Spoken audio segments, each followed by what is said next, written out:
ओम शांति। कर्म का फल सबको मिलता ही है। कर्म किसी का पीछा नहीं छोड़ता, कोई देखने वाला हो या न हो।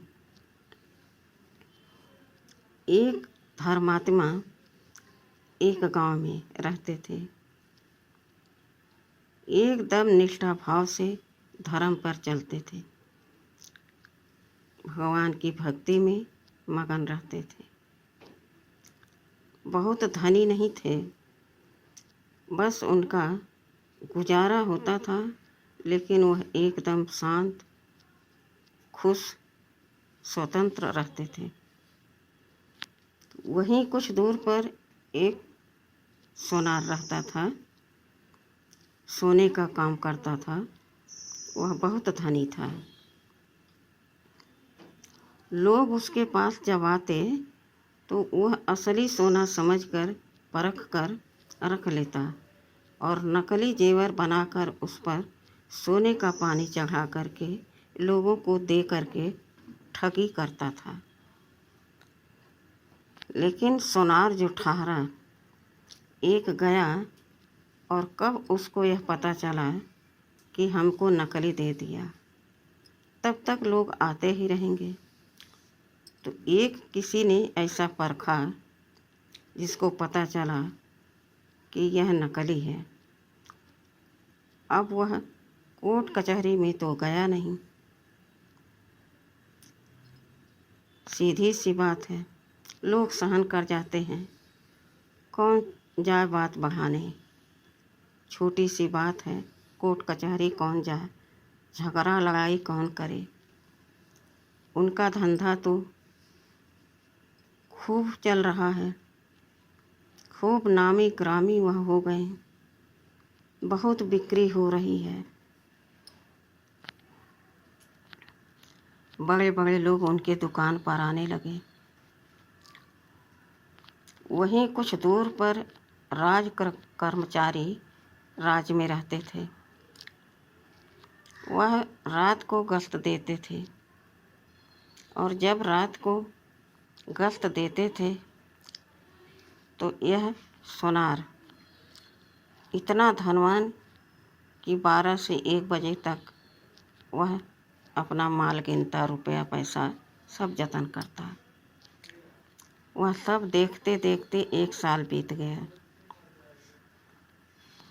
वह राज कर्मचारी धीरे धीरे इनका सब पता लगाने लगे।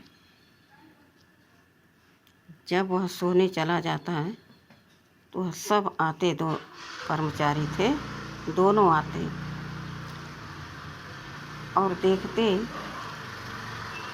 कि आखिर यह है कौन जो इतना धन है इसके पास। अगर यह धन हम दोनों ले लें,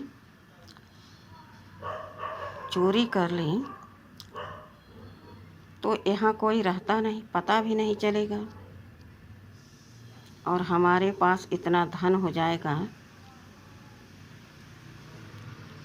कि फिर हमें रात को गश्त देने की ज़रूरत नहीं रह जाएगी। प्लान करते करते एक दिन ऐसा कर लिया।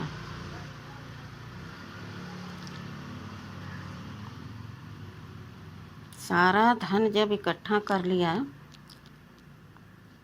तो वह सोनार जग गया। दुकान में कुछ शोर हुआ और उसकी नींद टूटी। वह इधर के आ गया, देखा तो सारा माल सब भर लिए बोरों में। यह देखकर वह जब दौड़ा दुकान में तो उसका मुंह दाब कर उसे बेहोश कर दिया और बक्से में भर दिया, और माल और उस व्यक्ति को लेकर के जाने लगे। माल तो हम दोनों बांट लेंगे रात में ही, लेकिन उससे पहले इस व्यक्ति को हमें ठिकाने लगाना है। ऐसा करते करते 2 बजने वाला हो गया। 2 बजने का समय आ गया। पंडित इतने धर्मात्मा थे कि वह 12 बजे 1 बजे के बाद से कम सोते थे। भगवान का लेटे लेटे स्मरण करते थे और फिर नहाना धोना पूजा पाठ करना शुरू कर देते थे। सुबह वो एकदम फ्री हो जाते थे। जब उन्होंने देखा, अरे बगल में 2 लोग पता नहीं क्या लेके जा रहे हैं, वह चल करके थोड़ी दूर एकदम समीप आ गए और कहने लगे, इसमें क्या है, कहाँ से ले जा रहे हो? दोनों राज कर्मचारी बोले, देखो तुम चुपचाप हमसे सलाह कर लो, हमने इसमें माल रखा है। वैसे तो मैं 2 लोग थे, लेकिन अब 3 लोग हो तो 3 हिस्सा कर लेंगे, लेकिन तुम किसी से कुछ कहोगे नहीं। बोले, इस बकस में क्या है? बोले, इसमें वो मालिक है जिसका हम माल ले जा रहे हैं।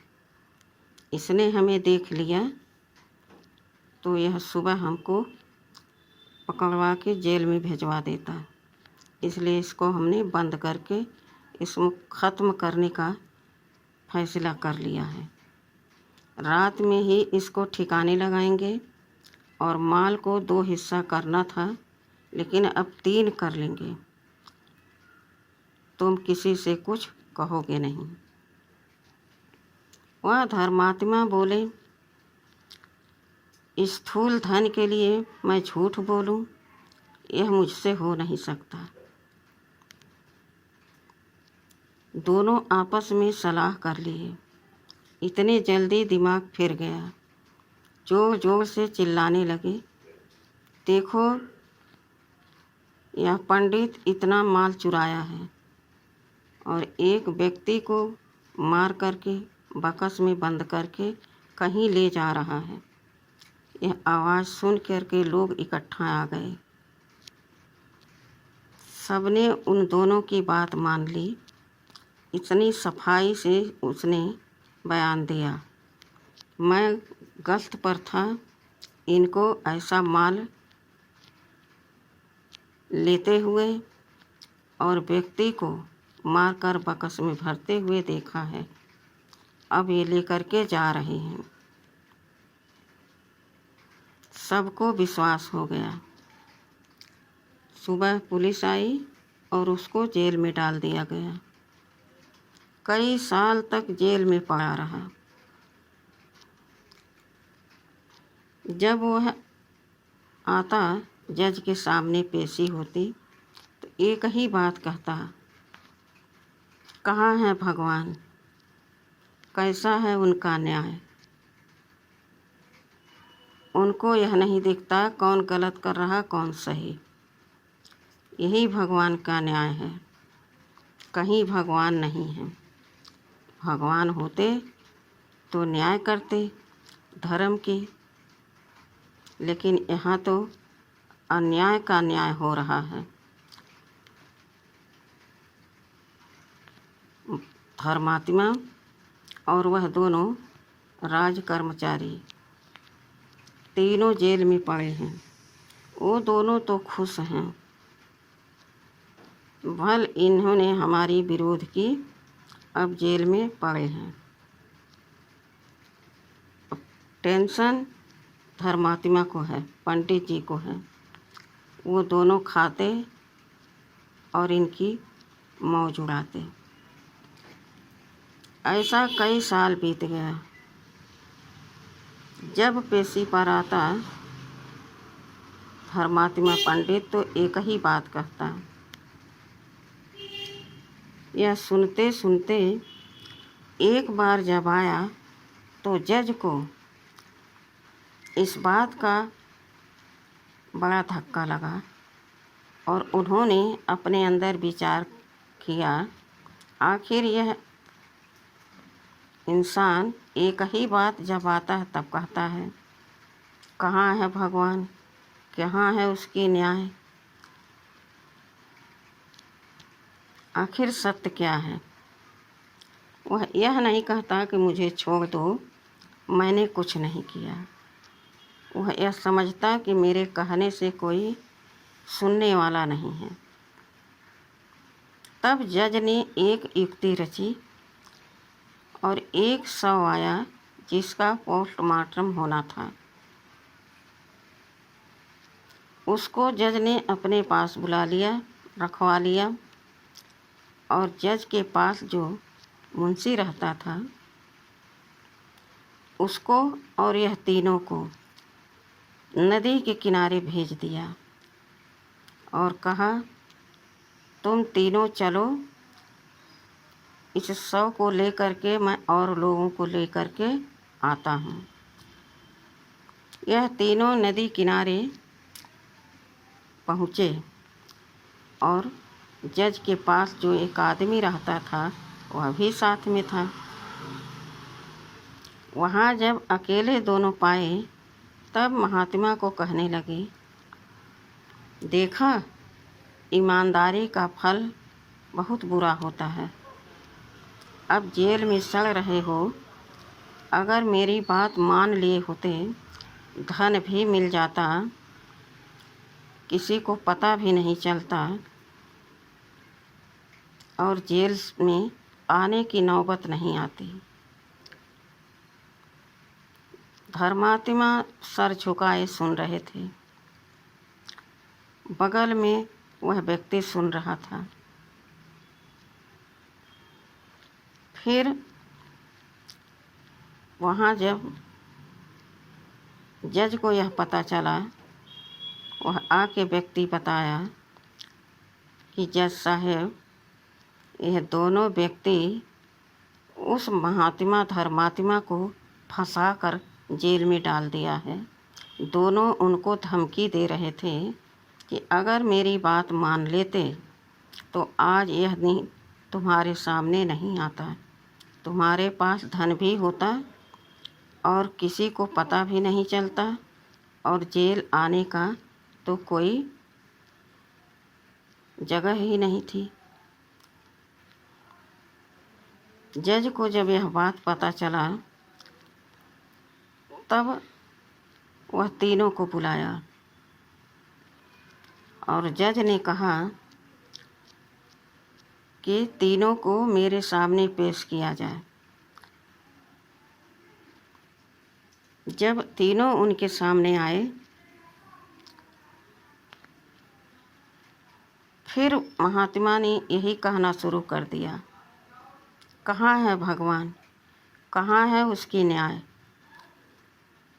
कहीं भगवान नहीं है। यह सुनकर जज को बहुत खराब लगा और कहने लगी, तुम बिल्कुल सच कह रहे हो, तुम्हारे साथ अन्याय हुआ है। तुम एक अच्छे धर्मात्मा हो, महात्मा हो, तुम्हें फंसाया गया है। यह बात मुझे समझ में आ गई।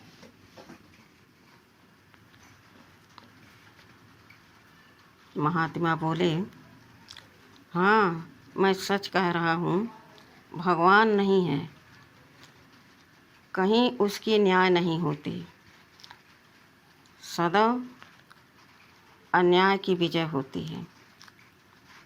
मैं गिड़गिड़ाता हूँ इतने सालों से, कोई मेरी बात पर विश्वास नहीं करता, सब झूठ बात पर विश्वास करते हैं। तब जज ने कहा, अच्छा बताओ, जो तुम्हें यह दंड मिल रहा है, क्या तुम इसके विषय पर कुछ मुझे बता सकते हो? कभी तुमने ऐसा कर्म किया जो किसी ने देखा न हो, प्रकाशित न हुआ हो, तुम चुपके से करके उस अपराध को छुपा दिया हो? धर्मात्मा बहुत देर तक विचार करता रहा। फिर उसका सबकॉन्शियस माइंड उसे याद दिलाया और पंडित कहने लगा, हाँ, जब मैं युवा अवस्था में था तब मैं एक स्त्री के साथ गलत कर्म किया और वह जब चिल्ला रही थी कि मैं सबको बता दूंगी तो मैंने उसकी हत्या कर दी। इसकी भनक किसी को नहीं लगी। तब जज ने कहा, विचार करो कि जो कर्म कोई नहीं देखता हम छुप के कर लेते हैं, उसका फल बहुत दर्दनाक होता है। उस समय तुमने समझा कि अब यह कर्म हमारा छुप गया, किसी ने नहीं देखा, लेकिन परमात्मा के घर में जो कह रहे हो तुम कि भगवान कहाँ है, उसकी न्याय कहाँ है, तो देखो यही न्याय है तुम्हारे सामने। साक्षात न्याय भगवान का तुम्हारे प्रति हो रहा है। अब तो तुम मानते हो कि भगवान है और कर्मों का फल सदैव देता है। किसी का कर्म विकर्म विफल नहीं जाता। अगर सुकर्म है तो सुख पाओगे, विकर्म है तो दुख पाओगे। धर्मात्मा सर झुका करके इस बात को स्वीकार कर लिया और भगवान से सर झुका करके माफ़ी मांगने लगा। इस प्रकार से कोई ये न सोचे कि हम किसी से कुछ ज़बरदस्ती छीन ले रहे हैं तो उसका परिणाम हमें नहीं मिलेगा। हम छुप के किसी से कुछ गलत कर ले रहे हैं, किसी का नुकसान कर दे रहे हैं, तो उसकी भरपाई हमें नहीं करनी पड़ेगी। तो यह इंसान का गलत सोच है। हमेशा इसलिए शुभ सोचो, शुभ करो, शुभ बोलो, तो भगवान आपके साथ सदैव आपका शुभ चिंतक बन करके खड़ा रहेगा। आप कहीं विचलित नहीं होगे और आपका कर्म कभी विकर्म नहीं बनेगा। अच्छा, ओम शांति।